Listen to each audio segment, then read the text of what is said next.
เฟิร์นไม่เคยเล่าให้ใครฟังมาก่อนมันโปะแตกจองผิดเดือนซุปเปอร์สตาร์แห่งเมืองไทยระวังนะไอเด็กคนเนี้ยมันมิจฉาชีพทำไงดีวะโทรศัพท์อยู่ไหนโทรศัพท์อยู่ไหนตัวสูงโปร่งหน้าตาดีย้ายมานอนด้วยกันไหมถอดออกได้ไหมมันไม่น่ารอดแล้วอะเพื่อนแบบหน้าเสียแล้วอะพาผู้ชายไปเดทที่สุสานตอนนั้นเราชาว่าไปทั้งตัวเลยอะ ไปนอนคอพับอย่างนี้เลยผู้ชายก็ทำหน้าเหวอไปเลยตอนนี้คือทุกคนดูจบแล้วไม่มีใครอยากเดินทางกับเฟิร์นอีกแล้วนะ It's my heart, so I hold you accountable. สวัสดีค่ะทุกคนกลับมาพบกับไบโวยาชนะคะจะบอกว่าตอนนี้เฟิร์นคิดถึงการไปเที่ยวต่างประเทศมากเลยค่ะตอนนี้ก็น่าจะ2 ปีแล้วนะคะไปดู YouTube แล้วก็รูปเก่าๆของตัวเองแล้วก็เพิ่งนึกได้ว่ามันมีหลายเรื่องเลยที่เฟิร์นไม่เคยเล่าให้ใครฟังมาก่อนเป็นเรื่องพีคๆที่อยากจะมารีแคปนะคะมาเล่าให้ฟังนะคะโอเคเอาเป็นว่าเดี๋ยวเรามาเริ่มกันเลยดีกว่าทริปแรกที่ไปคนเดียวจนถึงทุกวันนี้บ้านเฟิร์นก็ยังห่วงนะยังไม่ปล่อยให้เดินทางคนเดียวเท่าไหร่แต่ทริปแรกที่เดินทางคนเดียวไปวังเวียงกับคุณพราวโอลีด้วยความโกะของเฟิร์นจดวันผิดวันเดินทางอ้าวมันซ้อนกับวันที่มีงานทำไงดีวะเลยบอกว่าเฮ้ยพราวแกเดินทางก่อนก็ได้แต่ว่าแกแบบอย่าเพิ่งลงรูปอะไรได้ไหมเพราะว่าถ้าเกิดลงรูปแบบแม่เฟิร์นก็จะรู้ว่าแบบอ้าวพราวไปแล้วเฟิร์นล่ะพราวมันก็แบบไม่ได้แกฉันต้องลงเรียลไทม์เท่านั้นไม่เป็นไรงั้นเดี๋ยวฉันอาจจะบล็อกแม่แกแล้วมันโปะแตกค่ะเพราะว่ามีคนที่ทำงานแม่อะน่าจะเห็นแล้วก็ไปถามแม่ไม่ได้เดินทางพร้อมกันหรอก็เลยกลายเป็นว่าสรุปแม่ก็รู้นะคะทริปนั้นแต่เป็นทริปที่สนุกลุยๆเดียได้แบบลอยห่วงยางท่ามกลางแม่น้ำอะไรนะตรงนั้นอะปิงวังยมนาถ โขงเหรอ โอ้โห โขงปะวะ อย่าไปบอกใครว่าเล่าทางเพจเที่ยว แม่น้ำซอง ก็คือตอบผิดหมดเลย ไปลอยห่วงยางที่แม่น้ำชิลมากอากาศดีโดดน้ำที่บูรากูเล่นซิปไลน์แล้วก็มีขึ้นบอลลูนด้วย เห็นเราเป็นคนอย่างเงี้ยไม่พลาดบ้างหรอ โอ้โหพลาดบ่อยมากมีพลาดแบบจองวันที่พักผิดไปกับคุณแพตตี้กับคุณเตยแพทไปถึงที่พักก่อนแล้วก็บอกว่าแกเขาบอกว่าบุ๊กิ้งอ่ะไม่มีชื่อแกนะวันเนี้ยไม่มีได้ไงวะก็จองแล้วอะสรุปเปิดดูแอปจองผิดเดือนเฟิร์นมีอะไรจะบอกเว้ยคือวันนี้คือเตยกลับแล้วแบบเฟิร์นอะอยู่ต่อแล้วก็แบบจองที่พักไปอยู่ประเด็นคือจ้ะเฟิร์นจองผิดเดือนอะฉันทำอะไรไม่ถูกเลยไปจองเดือนไหนอะไปจองออกโทเบอร์ห้องพักวันนี้คือเต็ม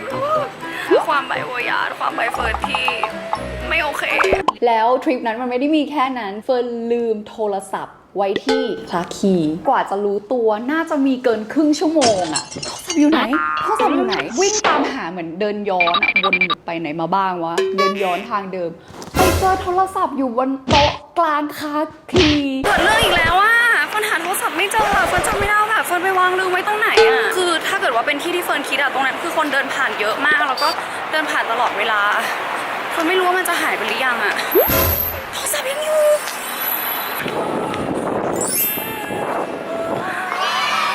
โทรศัพท์ยังอยู่อ่ะเป็นไปได้ไงวะโทรศัพท์ยังอยู่อ่ะ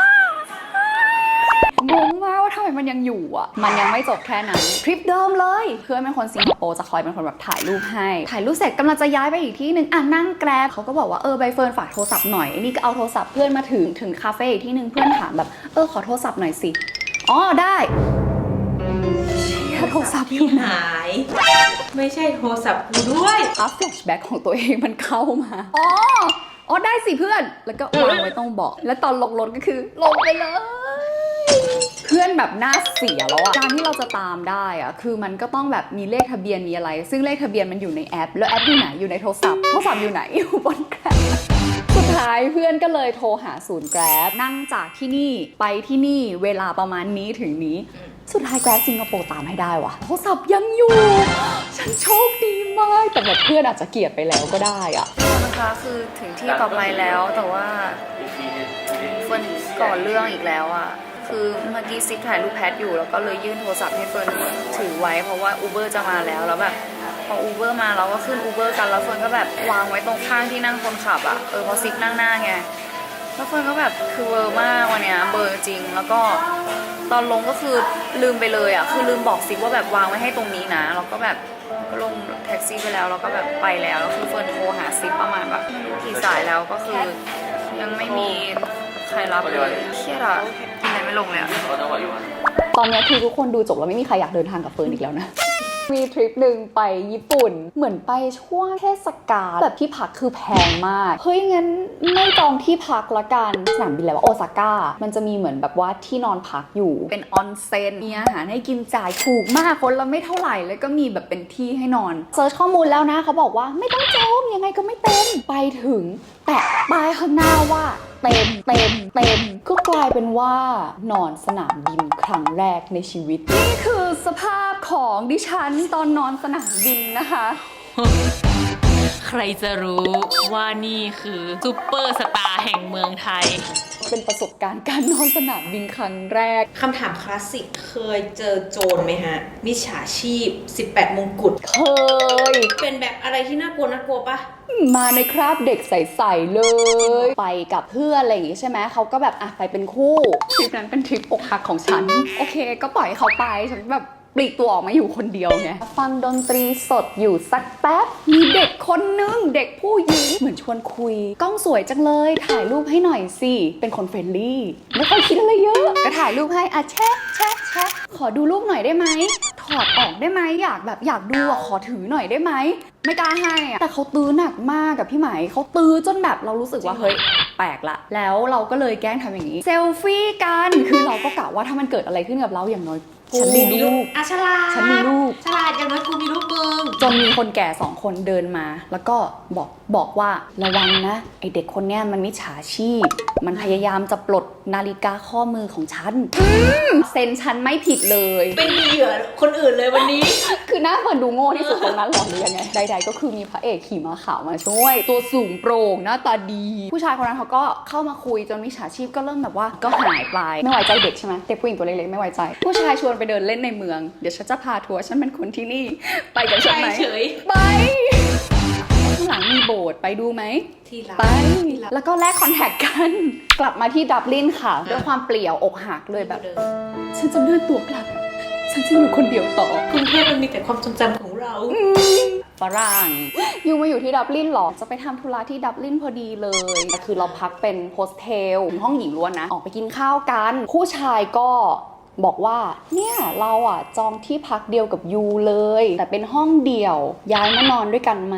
คิดว่าไปปะ ไปแน่เลย ไปปะ ไปบอกเขาว่าไม่ได้หรอกประเทศเราอ่ะผู้หญิงเขาจะไม่นอนกับผู้ชายที่ยังไม่ได้แต่งงานกันนะผู้ชายก็ทำหน้าเหวอไปเลยคือนึกออกปะฝรั่งอะแต่ยูโตแล้วนะวัฒนธรรมอะไรที่มันแบบไม่ make sense อ่ะไม่เห็นจะต้องทำตามเลยนี่ยูอายุเท่าไหร่แล้วสุดท้ายแล้วก็คือไม่เซโนยังพีคไม่จบนะกับคนเนี้ยจะต้องไปเดทกับผู้ชายคนเนี้ยก็ไม่รู้จะไปไหนเปิด Google Map ดูเป็นต้นไม้เยอะๆอะสีเขียวๆโอ้จะไปที่นี่เห็นสีเขียวไปเลยไปไหนรู้ปะ ตาชที่ไหน สุสานพาผู้ชายไปเดทที่สุสาน ผู้ชายมันไม่อย่างนี้เหรอวะ ผู้หญิงคนนี้แม่งแปลกมาก ชวนกูมาเดทที่สุสานวันนี้เขาอันเฟรนไปแล้วตั้งแต่เขากลับไปเมืองเขาอันเฟรนเฟิร์นไปเลย เวลาออกไปเที่ยวอะไรอย่างเงี้ย นอกจากมือถืออะฉันเชื่อว่าเธอต้องไม่ได้ทำพังเพียงอย่างเดียวนะฉันอยากฟัง ทริปไอแลนด์ถ่ายรูปอยู่ที่น้ำตกแล้วคือเหมือนของมันเยอะอะพี่หมายวางซ้อนกันโอ้โหกระเป๋าแบบ นะ โคตรเยอะเลยอะเปิดกระเป๋าเล่นปุ๊บเล่นกลิ้งตกไปในน้ำตกเลยจ้ะปุ้มทุกคนตรงนั้นอะอยู่ๆทุกคนเงียบพร้อมกันหมดเลย น้ำที่อยู่ในน้ำตกกับน้ำตาเฟิร์นเองตอนนั้นเราชาวาบไปทั้งตัวเลยอะมันไม่น่ารอดแล้วอะพี่หมายภาพนิมิตเราแบบกระจกแตกเป็นเสี้ยวแล้วอะหยิบเลนส์ขึ้นมาเฮ้ยยังอยู่ดีอยู่อะ จริงเหรอ ก็แบบเปิดดูเป็นฝ้าไม่รู้ว่าจะไปหาแบบถังข้าวสารมาจากไหน ความเชื่อหญิงไทยอีกแล้ว อีกครั้งหนึ่งไปเกาหลี วางกล้องไว้จ้ะกินสนุกมากมือไปปัดแก้วปักกิมบอลฉันอะปกติเวลาเรากดกิมบอลน้องมันก็จะแบบจากคออย่างนี้อยู่มันก็จะขึ้นมาตรงนะตอนนี้น้องแบบ เป็น ไอ้น้องคอพับอย่างนี้เลยฉลาดขึ้นมานิดนึงละไปหาถุงซิปล็อกแล้วก็ที่กันชื้นแล้วก็ยัดกิมบอลลงไปปิดซิปล็อก นี่คือแบกกี่อย่างถามก่อน คลิปหนึ่งเนี่ยก็จะมีกล้องภาพนิ่ง1ตัวเลนส์ไม่ต่ำกว่า2กล้องฟิล์มอีกกล้องบล็อกอีกโดรนโน้ตบุ๊กพกไปทุกทริป ต้องทำงานเนี่ยคือไม่รู้ว่าอยู่ๆลูกค้าจะทัวร์งานวันไหน แล้วก็บางทีไปทริปยาวอ่ะมันก็จะต้องแบบเหมือนถ่ายโอนไฟล์เรื่อยๆ ไม่งั้นเดี๋ยวเมมเต็มอะไรอย่างเงี้ยเราก็เลยต้องพกทุกอย่างที่พูดมา แล้วไม่หนักหรอคะ ไม่หนักค่ะเพราะว่าแฟนแบกเราเล่นไม่จริงๆแบกเองหลายทริปวิธีแก้ปัญหาก็คือเราก็ต้องหาอุปกรณ์ที่มันเบาลงอย่างแบบเลนส์ใช่ไหมเลนส์เดียวแต่ถ่ายได้ครบทุกระยะคนถ่ายวิวถ่ายอะไรได้หมดปกติคือแบบเฟิร์นก็จะแบกโน้ตบุ๊กที่มันแบบหนักใช่ไหมก็จะต้องหาอันที่น้ำหนักมันเบาลงแต่ว่าฟังก์ชันทุกอย่างยังดียังอยู่ครบอยู่กำลังจะเอามาอวดเลยสีสวยมากวิธีเลือกนะพี่ใหม่ก็ต้องดูว่าเขาจะมีสัญลักษณ์ Intel แล้วก็กราฟิก Intel Iris Xe มันเหมือนมีคนเลือกให้เราแล้วอะคือมันไม่ใช่ทุกรุ่นที่เขาจะมีสัญลักษณ์นี้มันเป็นเหมือนต้องผ่านเกณฑ์เท่านั้นถึงจะมีคุณภาพคุ้มราคามากๆง่ายสุดเลยนะถ้าเกิดว่าเลือกไม่เป็นก็คือเนี่ยมองหาสัญลักษณ์นี้ไปเลยอย่างตัวเนี้ยก็จะเป็น 11 Gen Intel Core Processor ซึ่งคือเขาฉลาดมากๆเพราะว่าเขาจะมีระบบอัจฉริยะที่เป็น AI ใช่ปะให้แบบพวก CPU กับซอฟต์แวร์ต่างๆเนี่ยทำงานร่วมกันได้แล้วมันก็จะตอบโจทย์การทำงานทุกรูปแบบจริงๆอย่างเฟิร์นต้องทำอะไรมั่งเฟิร์นต้องตัดวิดีโอใช่ไหมปกติเวลาตัดวิดีโอมันจะมีปัญหาตอนเพลย์เช็คงานเรนเดอร์อย่างเงี้ยเป็นชาติอันนี้คือไม่เลยคือเร็วมากๆสะดวกมากๆไม่ว่าจะแบบตัดวิดีโอหรือว่าจะแต่งรูปคือมันจะไม่มีพวกแบบกลิชมากวนใจไอ้กลิชก็คือที่มันชอบแบบลวนๆเป็นเส้นหรือกระตุกถ้าใครต้องตัดต่อวิดีโอหรือแต่งรูปจะรู้เลยว่าฉันไม่ต้องการกลิชกลับถึงที่พักก็อยากจะแบบเล่นเกมซะหน่อยก็สามารถเล่นได้สตรีมมิ่งได้ด้วยเฟิร์นเคยลองสตรีมมิ่งแล้วแต่ว่า1 ด่าน3 ชั่วโมงกว่าจะผ่านแล้วก็สามารถดูหนังได้เพราะว่าเขารองรับแบบ HDR นะความละเอียดถึง 8K เลยประชุมออนไลน์ภาพเสียงคมชัดที่สำคัญนะคือแบตเขาอึดอยู่ได้9 ชั่วโมงสามารถชาร์จแบบ30 นาทีแบบเร่งด่วนแล้วก็ใช้ต่อได้อีก4 ชั่วโมงดีไซน์ก็คือสวยมากอันนี้จริงๆเป็นMSI Modern 14นะซึ่งมี4 สีชอบสีฟ้าอันนี้สี Blue Stone จะบอกว่าน้ำหนักเบามาก2 นิ้วจริงจะเดินทางอย่างสมาร์ทอย่างเดียวไม่ได้เลือกของก็ต้องสมาร์ทนะคะเลือกสิ่งที่มันดีแล้วก็คุ้มค่ากับเรา ไหน